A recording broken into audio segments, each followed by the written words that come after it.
Hello to everyone.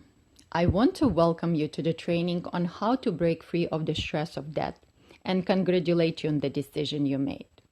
If you are here, you need a solution, and probably you need it as soon as possible. I want to believe that at the end of the training, you will have the confidence and the ability to build a comfortable debt repayment plan that suits you best.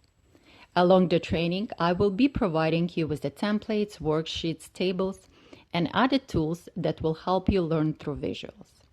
For better results, please complete all the exercises which we will be doing. It is important. And should you have questions, ask me at any time via email or Facebook message. Most people I know feel little uncomfortable talking about personal debt and, as a matter of fact, about money in general. And yet, money is one of the topics of the major concerns.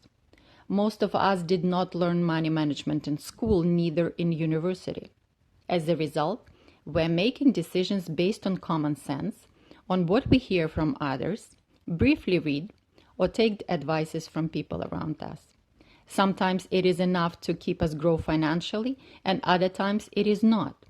You might be deeply in debt and you don't know how to deal with this situation. We want to help. This is the reason we're here today. So let's get started.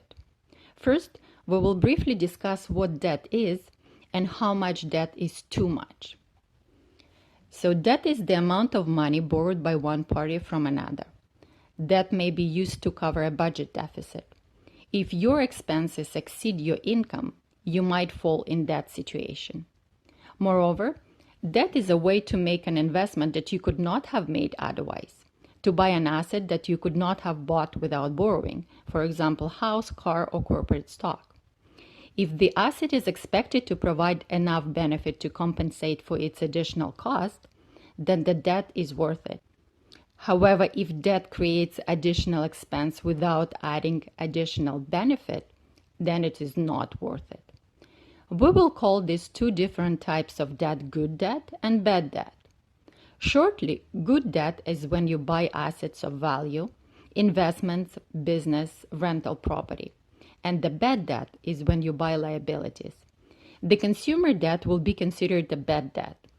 If you have a good debt, you get the possibility to deduct interest payments when you file your taxes. And when you have bad debt, you don't.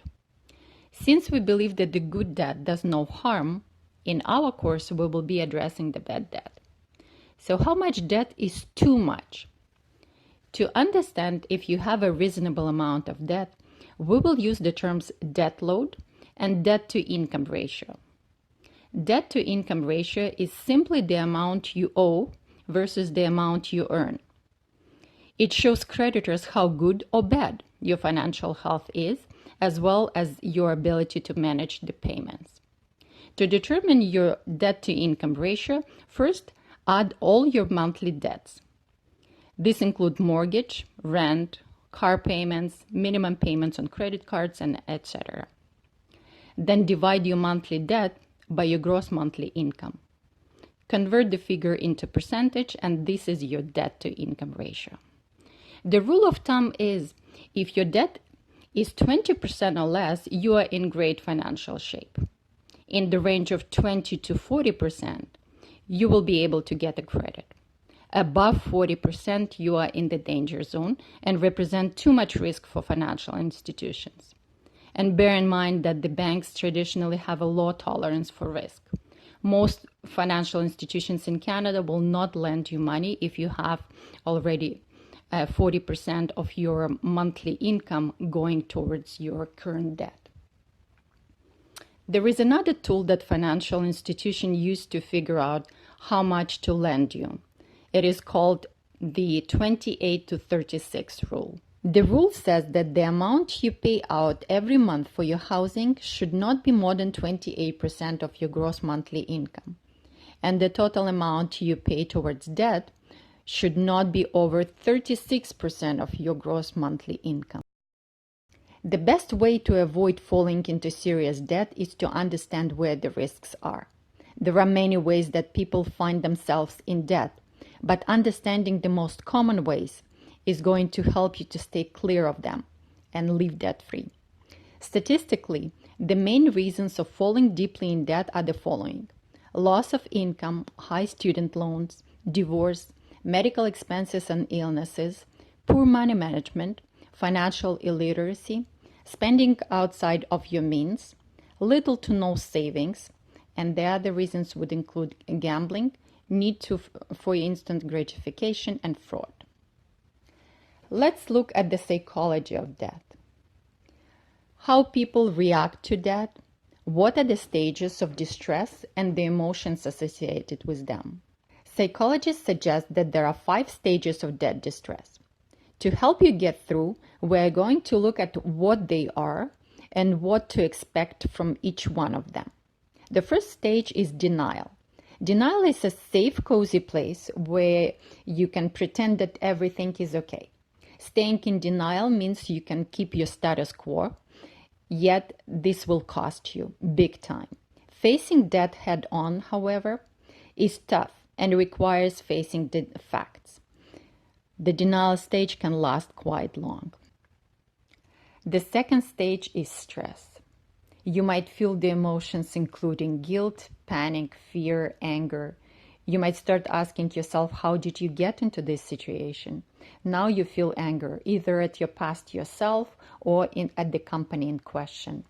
In many ways, the anger is more damaging than the denial. As that increases, so does the anger issue. This phenomenon got its own name in medical circles, debt anger syndrome. The third stage is bargaining. When you turn your attention to paying your debt, you'll likely reach the bargaining stage. This is perhaps the most crucial part of your journey. The fourth stage could be a depression. At this phase, you might feel like giving up, asking yourself, what is the point, as you don't see the light at the end of the tunnel.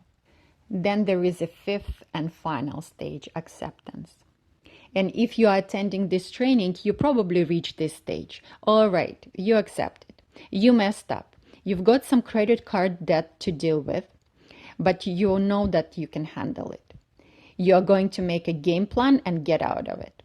You are in debt, but the debt does not define you as a person. You will do your best to get out of it. There is hope that you can beat the debt. Negative side effects of debt. The worry about debt can take its toll on your body as well as your mind. Some research found that the worry about debt triggers stress, which reduces your resilience against mental health problems. Among the negative effects are low self-esteem and impaired cognitive functioning. That means that you can't learn, remember, or be attentive or solve problems when you are freaking out about your next bill. Other studies showed mental health problems decrease your self-control, increase your spending, and basically mess up a person's financial judgment. The negative side effect on body might include suffering headaches, anxiety, lack of sleep, improper eating, and other symptoms. Financial problems have huge effect on relationships. Money problems are one of the main causes of marital disputes. Spouses spend time arguing over money because of lack of proper money management on the part of one or both spouses. Being in debt can affect your chances of employment and, in general, your personal goals. So how do you get out of this continuous debt building cycle? In the next session, we will be discussing the psychology of excessive spending, and further on, we will create a solid debt repayment plan. Meantime, if you have questions, ask me at any time via email or private Facebook message. I will be happy to answer. See you at the next session.